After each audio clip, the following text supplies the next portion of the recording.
ko lang sa inyo yung tips kung paano maghiwa ng pipino. So guys, eto nahiwa ko na siya. 'Di ba? Hindi ko na kasi napakita, 'di ba? Isang mahaba 'yan. Una, hatiin mo siya sa gitna. Babalatan mo muna syempre. Tapos hahatiin mo siya sa gitna. Ngayon, pag hati mo sa gitna, ganyan siya. Hatiin mo naman siya sa gitna ngayon. Kaya naging apat siya. Tapos guys, para maalis natin yung buto. Inaalis natin guys yung buto para iwas appendicitis kasi hindi maganda sa katawan yung kinakain natin yung buto nito. So, ang gagawin nyo lang guys, kukuha kayo ng kutsara, i-scrape nyo lang yung buto, ganyan. Scrape nyo lang siyang ganyan. Yan. Yan, ganyan lang guys, so madali lang siya. Scrape nyo lang yung butong ganyan. Yan.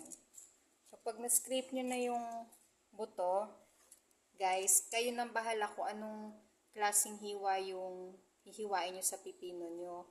Pwede siyang ganyan lang, parang half moon lang yung hiwa niya. O kaya pwede rin naman guys na yung maliliit. Hihiwain mo naman siyang ganyan. So, depende na yun sa inyo guys kung anong klaseng hiwa yung gusto nyo sa pipino. So, ayan guys, tip lang namin yan kung paano maghiwa ng pipino.